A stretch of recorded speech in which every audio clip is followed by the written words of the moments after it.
I've spent over $320 million on meta ads and personally scaled countless direct-to-consumer e-commerce brands past $1 million a month in revenue. And in this video, I'm going to show you exactly when to use broad targeting versus when to use interest targeting so you can maximize your return on ad spend and profitably scale your meta ads. There's been a lot of hate on interest audiences from a lot of the gurus and the talking heads online, but I'm just going to let the data do the talking. We'll be going over targeting strategy, also going to dive into actual campaign data and show you when and how to use broad or interest audiences, and I'm going to go over the exact scenarios for each approach. And now I'm going to dive into Meta Ads Manager and show you how broad and how interest targeting works in the platform. Now let's kick it off with broad audiences. And a broad audiences is pretty simple. It's literally just targeting male, females, 18 to 65 plus without any interests, anything like that. It's basically just out of the box audience, and you create an audience. Just to show you how a broad audience would just look is you just go in here and basically you just leave everything as is. Leave the age, gender, etc. Just leave it wide open. Technically, you could do a broad audience to a younger age demo or an older age demo and it would still be considered a broad. When these people say, hey, I'm running a broad audience, it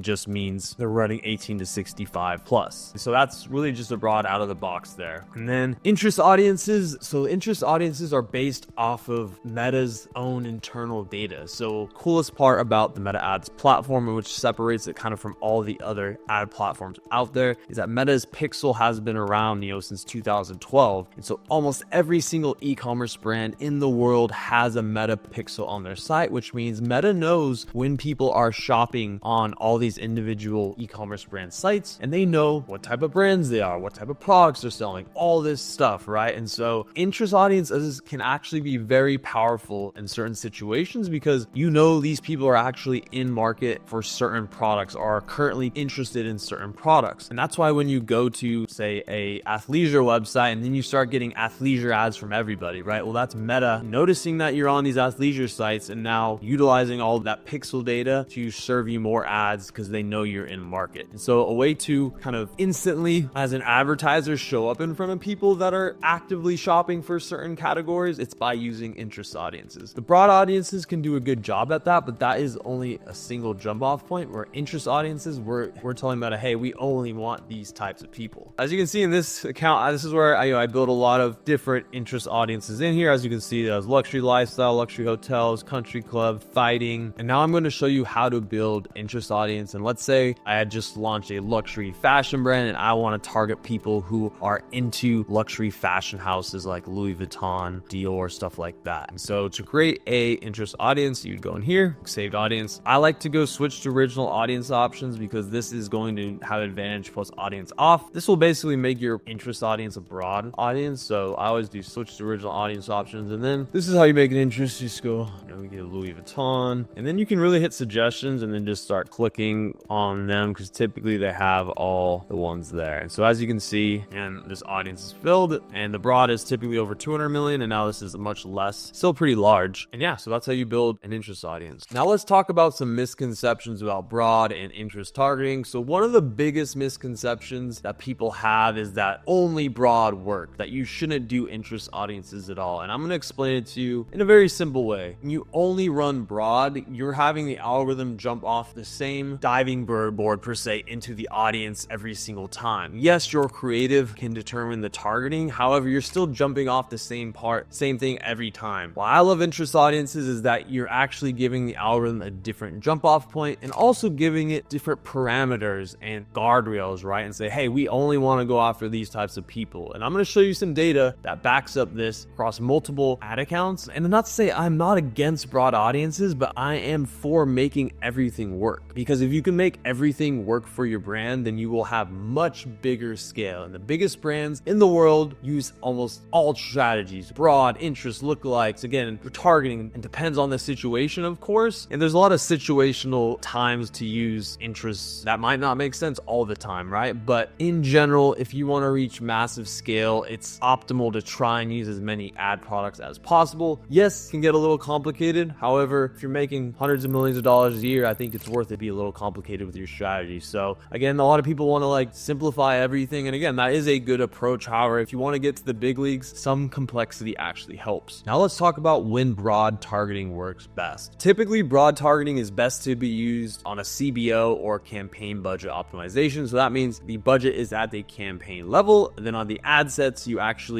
the algorithm kind of distribute budget however it wants. And the best way to break these down typically is by have your broad ad sets be broken down by the ad or messaging angle or even creative type. So you could have a broad CBO campaign with a static ad set, which means only images would live in there. You could have another one with videos, right? You could also have different ad angles as well, or customer profiles as ad sets. And again, this is probably the number one way that I recommend using broad on an evergreen and scaling basis. Now, the second best way that I actually use broad most of the time now is for a testing campaign. So essentially this is just an ad set budget campaign. So you're running a broad audience just out of the box and you're testing different ad ideas, ad messaging, etc. in each individual ad set. And that's typically how I run it across all of my client accounts, where we test in a broad campaign in individual ad sets, and then we graduate them into Advantage Plus campaigns. And that's not to say you can't test on a CBO as well. This is just the way I like to do it because you have way more control and you can get definitive answers, yes or no, on if ads are working or not. It's also good to test on a broad audience because it's a really black and white test, right? Typically don't want to testing with interests or other things. If there's too many variables involved, you just want to leave it wide open. And last, I typically only really like to run broad when there's already good data in the account. When I launch brands from scratch nowadays, which I've had a ton of success with in my coaching program, I typically launch with a defined ideal customer profile interest for one campaign, and we also run an Advantage Plus for the second campaign. So the Advantage Plus is broad, however, it is using Meta's most highest level algorithm. It's actually better than their manual algorithm, and that's why I like to use those to start. But then once the ad account has good data in the account, then I'm comfortable launching a CBO in the account. That's not to say you can't out of the box start running broad CBOs. I've seen it work. Again, this is just my preference. And now let's dive into when and how I actually am using broad in real time. So here's an ad account that I currently run ads for. And as you can see in here, we have a testing campaign, an Advantage Plus, and an interest campaign. These are the only 3 campaigns we're running. And as of now, I only utilize broad for the testing campaign. Not to say CBOs wouldn't work. This is just how I like to run it. I like Advantage Plus better than CBO. And so we're just using broad for testing. As you can see, if you go in here, we are excluding customers. However, everything else is just wide open targeting here. And so again, this is the typical way that I use broad as a ABO testing campaign. And now let's talk about interest audiences and the optimal scenarios for using them. And so there's 2 main ways that I use interest audiences. I call it one an ICP interest. That means, can we actually hit our ideal customer profile with a specific interest audience, meaning we're hitting that exact person. And the second is what I call in-market interest, which is what I mentioned earlier. And that's going after people who are in market for certain products. So if they're looking at Tiffany's diamond rings and we're running an interest audience for people who are buying rings. And so let's start with ICP interest. So a great example of an ICP or ideal customer profile interest is business owners. So if you are selling a product that business owners need, whether it's a business software or anything along those lines, any B2B style service or product, using a small business owner's audience would be the way to do that. And so that is one of the biggest advantages by using interest, is you can actually target people very specifically. If you want to target psychiatrists or nutritionists or stuff like that, you can use interest audiences to hit this ideal customer profile. And yes, you can run broad, yes, you can run Advantage Plus, but really I have seen a lot of success by just doing the exact interest or targeting by the job titles, all that sort of stuff. And so this is a great way and one of the best ways to utilize interest audiences. And the second one, in-market interest, it's really simple. The Meta Ads pixel is across every e-commerce brand website in the world. And so Meta knows when you're shopping for pants, when you're shopping for diamond rings, when you're shopping for jewelry, necklaces, right? So that's why when you go to different websites, you'll start getting different ads from brands that are very similar. It's because Meta knows that you are in market for these products. And so I typically like to launch in-market interests on my mature brands once we've scaled up a little bit already with Advantage Plus and broad testing. And I've had a lot of success with this. And so let's dive into some ad accounts where in-market interests are actually working in real time. So as you can see in this ad account, we are running a testing campaign, an Advantage Plus, and an interest campaign. And what's really cool about this brand is that small business owners is the ideal customer profile audience. And so it's actually showing, if we look at the maximum time period, the small business interest has actually outperformed the Advantage Plus and outperformed the broad testing. As you can see, it's also lower CPMs, higher return on ad spend, cheaper add to carts, much cheaper cost per checkout, and cheaper product views. And so you can see this is a cut clear example of that interest audiences can outperform broad, outperform Advantage Plus. And so that is why I do not like when people just say, oh, ain't you dumb if you run interest audiences? You should only run broad. You think you're smarter than the algorithm. All that type of stuff is like, no, I'm not saying I'm smarter than the algorithm, but you should know your business better than the algorithm. And that is how you can have an edge, right? And so this is a clear example of when interest audiences can beat Advantage Plus. And it's not to say we're not going to run broad, because we are. We're not going to run Advantage Plus because we are doing that, right? But we are actually getting more alpha by also running the interest. And so I really, really, really encourage you to expand your mind and test into some interest, because you can get extra scale there. And again, why would you not want another campaign that works? Like, clear your mind of these dogmatic ideas that people put on you and just have an open mind. Why not run everything? Let's make everything work, right? And that is my mentality. And that's how I've been able to scale countless brands, hundreds of brands profitably with meta ads. And I continue till this day to run interest audiences across almost all my clients. Almost all my coaching students, clients run interest audiences as well and have a great time with it. So again, I'm a fan of utilizing everything. And so let's get into another account. And this is another example of a brand that I work on. This is an in-market interest audience. So they sell men's clothing, and we have utilized this interest audience to go after in-market people. And over 3 ROAS in platform is very, very solid. Cheap add to carts, cheap checkouts. And so this brand wants to scale. And so it is easier to scale by getting more things to work, not just doing the same thing broad and broad and broad over and over again, right? Advantage Plus over and over and over again, right? Let's run them all. Let's have them all working, right? And so this is a great example again of another brand using interest audiences that is crushing. And to conclude this video, I just want to recommend having a hybrid, open-minded approach to broad and interest targeting. Like I said multiple times in the video, I like to make everything work. And so get broad working on a testing campaign, get it working on a CBO campaign, and get interests working, whether it be in market or ideal customer profile interests. Again, the more things you have working, the more scale that you will have as a brand. And so a great opportunity to use interests is during the promotions. So Black Friday, Cyber Monday, if you want to get a steady in-stream of new consumers during your promotion period, interest audiences are a great time to do that, especially again if you have an ideal customer profile interest that literally matches your product, or if just running these in-market interests, so